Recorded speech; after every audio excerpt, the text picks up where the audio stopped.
पहुंच गई हूँ उदयगिरी केव्स। देखिए मेरे पीछे ये कितनी सुंदर है। अभी मैं थोड़ी देर में मैं जा रही हूँ।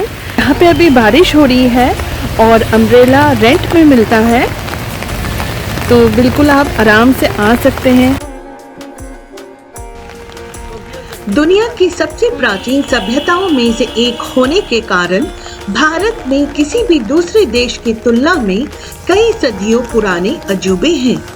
उन्हीं रहस्यमय, आकर्षक और शानदार धरोहरों में से एक है खंडागिरी और उदयगिरी की गुफाएं, जो भारत के पुरातन धर्म, परंपराएं और समृद्ध इतिहास का प्रत्यक्ष प्रमाण है। जैन भिक्षुओं की तपस्या के लिए विशालकाय चट्टानों को काटकर बनाई गई ये गुफाएं अति संयम और कठोर उपासना के हट को दर्शाती हैं। उदयगिरी का अर्थ है सूर्यदेव की पहाड़ी, तो खंडागिरी का मतलब है खंडित पहाड़ी। उदयगिरी में 18 और खंडागिरी में 15 गुफाएं हैं, यानी कुल 33 गुफाएं हैं।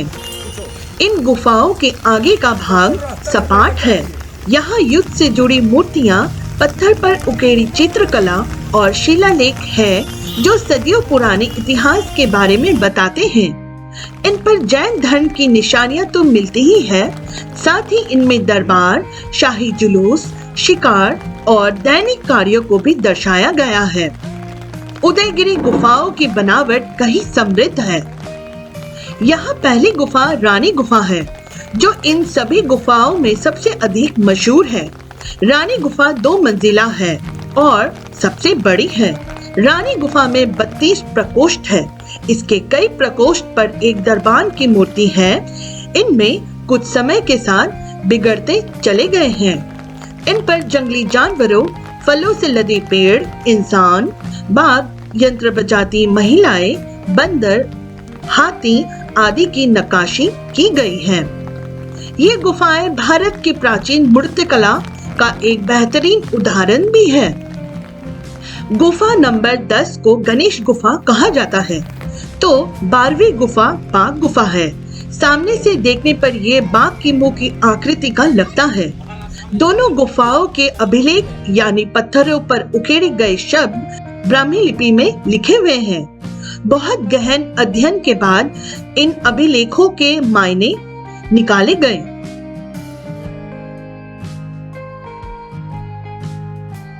खंडागिरी की गुफाओं में अनंत गुफा सबसे खास है। यहाँ द्वार को मेहराबों से सजाया गया है। यहाँ जैन मुनियों से जुड़ा नव मुनि गुफा मौजूद है, जहाँ 9 तीर्थंकरों की मूर्तियां हैं। एक 12 भुज गुफा है, जहाँ 12 देवियों की मूर्तियां उकेरी गई हैं। खंडागिरी में 18वीं सदी से बना एक जैन मंदिर भी है, जो जैन तीर्थंकर ऋषभनाथ को समर्पित है। खंडागिरी उदयगिरी में जब आप सबसे ऊपर इसकी ऊंचाई पर पहुंचेंगे, तो आपको पूरा भुवनेश्वर दिखाई देगा। इन गुफाओं में रानी गुफा, हाथी गुफा, अलकापुरी गुफा, जय गुफा, स्वर्णपुरी गुफा, गणेश गुफा, बाघ गुफा आदि प्रमुख है। वाल्मीकि रामायण में भी उदयगिरी पर्वत का जिक्र है। इसे 100 योजन लंबा, 1 योजन चौड़ा और 10 योजन ऊंचा बताया गया है। ये गुफाएं भारत के गौरव अतीत की साक्षी है। कलिंग के सबसे प्रसिद्ध राजाओं में से एक थे राजा खारवेल। उनके शासनकाल में भी इन गुफाओं को बड़े बड़े चट्टानों को काटकर तराशा गया और तब से उदयगिरी और खंडागिरी की ये 33 गुफाएं भुवनेश्वर के हृदय पर विराजमान है।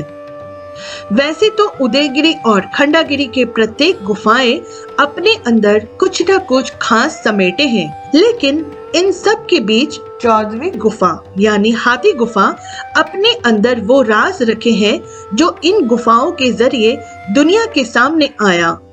चलिए आपको भी विस्तार से बताते हैं। इतिहास की किताबों में हम सभी ने पढ़ा है कि सम्राट अशोक ने कैसे कलिंग पर आक्रमण किया और फिर यहाँ हुई रक्तपात को देखकर उनका मन विचलित हुआ और यहाँ से उन्होंने अहिंसा का मार्ग अपनाते हुए बौद्ध धर्म का पालन किया और इसके प्रचार प्रसार में जुट गए। लेकिन ये बहुत कम लोग जानते हैं कि उसके करीब 100 वर्षों के बाद कलिंग में भी एक ऐसा राजा हुए जिन्होंने अपनी सीमाएं दूर दूर तक फैला ली थी और वे मगध पर भी आक्रमण करने पहुंच गए थे। तब मगध पर पुष्यमित्र का शासन था। उन्होंने चतुराई से काम लेते हुए बगैर किसी रक्तपात खारवेल के सामने हथियार रख दिए। खारवेल ने भी उनका सम्मान करते हुए वहां ना तो लूटपाट मचाई, ना ही किसी को नुकसान पहुंचाया। वो केवल वहां से एक बस मूर्ति लेकर वापस आए थे। हाथी गुफा का सबसे अहम ये शिलालेख जैन धर्म के पवित्र नमोकार मंत्र से शुरू होता है। 2000 से अधिक वर्ष पुराने ब्राह्मी लिपि में लिखे गए ये शिलालेख इतिहास के नजरिए से बहुत महत्वपूर्ण है। नमो अरहंतान नमो सिद्धांत से शुरू हुए इस शिलालेख में जैन इतिहास की वो स्वर्णिम गाथा लिखी है जो अत्यंत ही रोचक है। इसमें लिखा है कि महामेघवाहन खारवेल मगधराज पुष्यमित्र पर चढ़ाई कर ऋषभ देव की मूर्ति वापस लाए थे। है ना ये वो जानकारी जो आप में से शायद कुछ ही लोग को पता होगी। तो चलिए इसी के साथ मैं अपना ये वीडियो समाप्त करती हूँ। जानकारियों से भरपूर कुछ अलग हटकर ऐसे ही वीडियो देखने के लिए हमें सब्सक्राइब करें, बेल आइकन को भी जरूर क्लिक करें ताकि आपको हमारे नए वीडियो की नोटिफिकेशन मिलती रहे।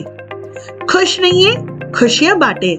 मिलते हैं आपसे अगली वीडियो में। तब तक के लिए बाय बाय।